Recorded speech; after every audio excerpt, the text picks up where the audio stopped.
I'm Rich Andreski, Bureau Chief for Public Transportation at the Connecticut Department of Transportation. And I'd like to welcome you to Along the Lines, a podcast series where we'll explore current issues and ideas on Connecticut's public transportation system. Hello, this is Rich Andreski with the Connecticut Department of Transportation.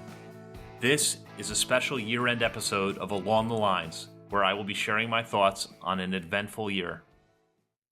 2021 was a year full of challenges and uncertainty due to the ongoing global pandemic. We entered our second year of that pandemic, where our lives began to feel almost normal. We saw sudden and dramatic changes in how we live and work. Many persevered despite risks to themselves and their loved ones. These essential workers in healthcare, food services, logistics, and transportation are the new heroes of our time. I was especially proud of our bus drivers and train conductors, and the many others who support them. They kept our critical public transportation services running uninterrupted throughout the pandemic. Work from home became a more permanent way of life for many others. Business travel to New York City and other distant places had been replaced by Teams and Zoom calls. Although some are returning to the office for a few days a week, it seems the work from home arrangement is here to stay in some shape and form. The arrival of vaccines has been a game changer. It is reassuring to know that if you have been vaccinated, the likelihood of severe illness or death is greatly reduced. On Connecticut's public transportation system, ridership numbers bottomed out at 15 to 20% of pre-COVID levels in the year 2020.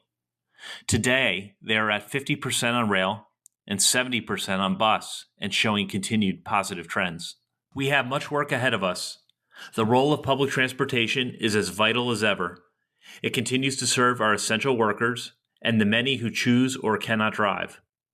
The ever-increasing focus on the threat of climate change, persistent highway congestion, poor air quality in our cities, and price increases at the pump are a reminder that we need a viable alternative to single-occupant internal combustion vehicles.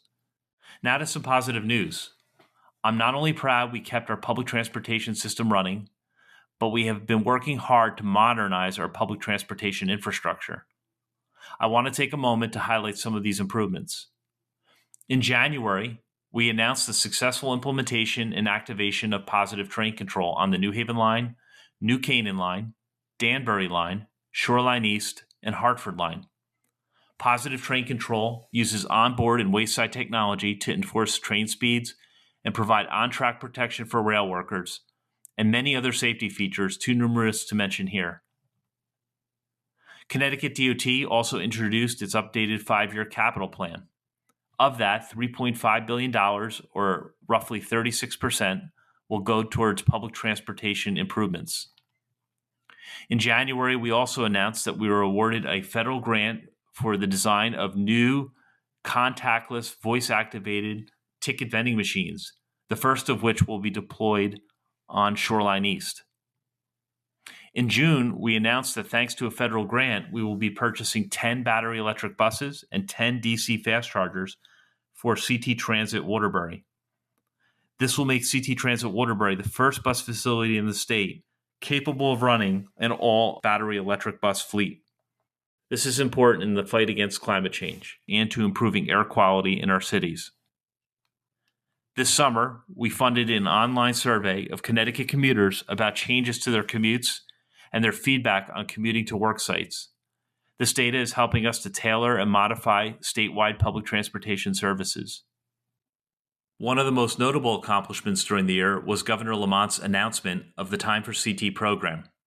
Time for CT is a vision for future higher speed, higher performing rail service.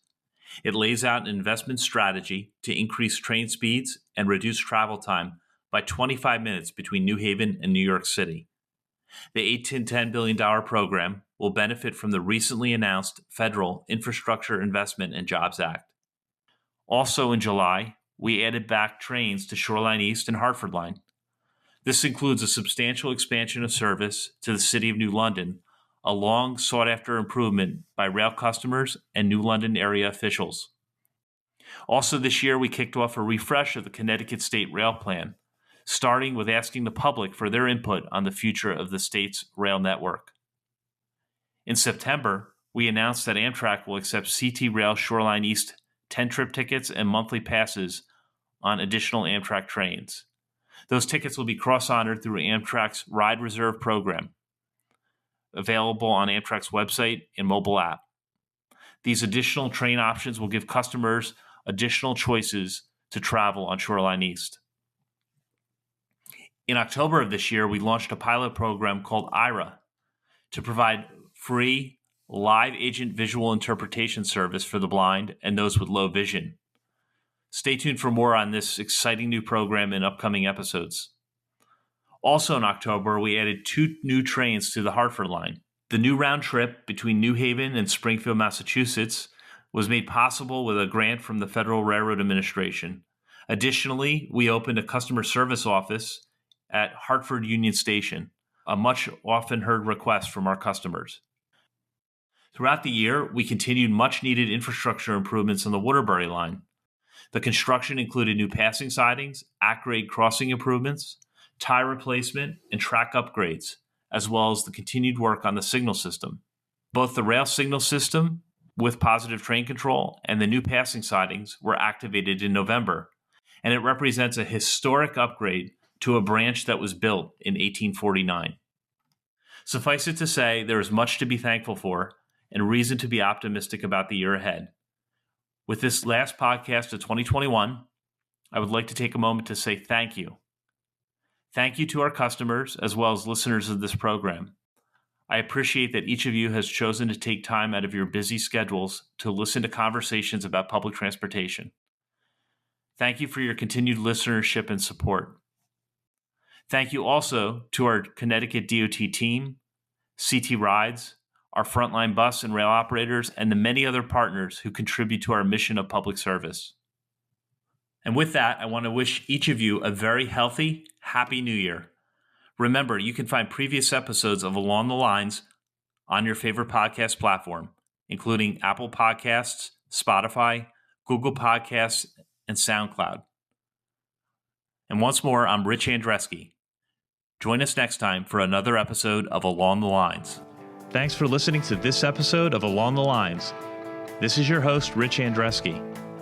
If you've enjoyed this podcast, please remember to subscribe and share.